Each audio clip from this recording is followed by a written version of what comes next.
We're about to sail into a shit typhoon, Randy, so we better haul in the jib before it gets covered with shit. The purpose of this video is to address the rise and fall of certain political forces, give an accurate picture of what changes we can expect to see in the American political landscape. So if you came here looking for policy predictions, that's for another video. Additionally, there's a ton of sensationalism that is pretty annoying to say the least. I'm going to avoid repeating exaggerated claims, but I'm also going to be sure not to sugarcoat clear points, even if the truth is slightly egregious. I'm going to start with some history, but for the sake of time, I'm going to streamline it and I'm going to be focusing on some really important points. Over the last 8 years of Obama, traditionally progressive causes have made huge strides. Major examples include marriage equality and deferred action for undocumented people, though the list goes on. This emboldened most of the left, letting many liberals begin experimentation with radical ideas around issues of gender, racial, and economic justice. We also saw the explosive movement around Black Lives Matter result in a restructuring of the way the U.S. public and political sectors address the political landscape. By the time the election rolled around, it was expected that Jeb Bush and Hillary Clinton would be the two competing candidates. It was not expected there would be much competition in either party for these spots. As I am sure most remember, this election cycle was anything but predictable.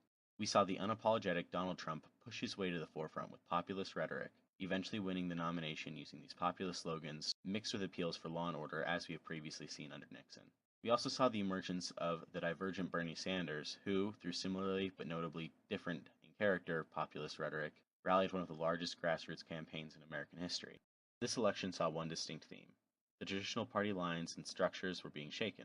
The Republican Party won this election after embracing this new populist movement. The Democrats, on the other hand, decided to support someone who they saw as a safer bet and opted for the more establishment-based Clinton. The Republicans would emerge on top, while the Democrats would end up losing the House, Senate, and presidency. As we move forward into the coming years, we've probably already noticed a lot of changes in the political landscape. From these changes, we can see some indications of trends. The most notable ones involve the ascendance of groups to the further right and the further left of the political spectrum. On one side, we have the theatric and at times humorous ascendance of the alt-right, which from my research is a movement attached to old neo-Nazi talking points, thinly veiled in a layer of humor. Because of this, it's hard to discern the actual intent of this movement, because a lot of it can be called non-PC humor, so it's a matter of sorting out the serious and pragmatic from the shitposting. One way to sort out the pragmatic from the shitposting, however, is to look at organizations who identify with the alt-right. So far in the US, the only actual notable organization in the country that calls itself alt-right at this point is Identity Evropa, which is still very small. The casual acceptance among the alt-right of these groups, at the very least, can be an indication there is no hostility towards their ideals and aims. The massive prevalence of the movement in the digital world, however, means there is still fertile soil for these movements to grow and expand in the real world. On the other side, the often militant opposition to Donald Trump has clearly manifested itself in the political arena, with Trump rallies being shut down, interrupted, and sometimes violent brawls breaking out in and around Trump rallies. I feel like just watching the news, one would be inclined to think that these protesters were supporters of Hillary, and undeniably there is an element of that. But the leadership of the lion's share of these protests has been forces outside of the Democratic Party. Sometimes they have been led by Bernie supporters, but if you look at documentation of local media, we can see that most of these protests have been organized by elements leaps and bounds further left of Bernie. While I could name numerous examples, I will point to the example of Cleveland, Ohio, where thousands gathered to protest the Republican National Convention. This coalition was led by members of the communist Freedom Road Socialist Organization, with other participating organizations including the Party for Socialism and Liberation, the Answer Coalition, Workers' World Party, Students for Democratic Society, Bayan, Anak Bayan, Legalization for All, and others. There are lists of participants available online, but one thing is clear.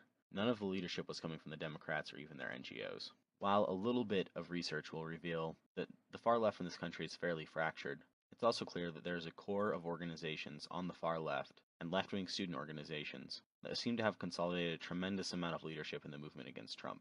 This will surely be made even more true as the humiliation of Hillary's defeat continues to splinter the still stumbling Democrats, and progressives begin looking elsewhere for leadership. These stark divisions that are emerging could potentially lead to a far more heated political environment as seen in parts of Europe. I have some recent examples of this. The first is something of a non-incident, where the Ku Klux Klan planned a victory parade to celebrate Trump's victory in rural North Carolina. Hundreds of anti-fascists arrived carrying bats and other clubs. By some accounts, the anti-fascists had a very heavy presence in the town of Pelham for 3 days to assure the Klan rally would not happen. The Klan ended up canceling their rally, avoiding any violent confrontations. The second incident is an example of what happens when a confrontation does occur.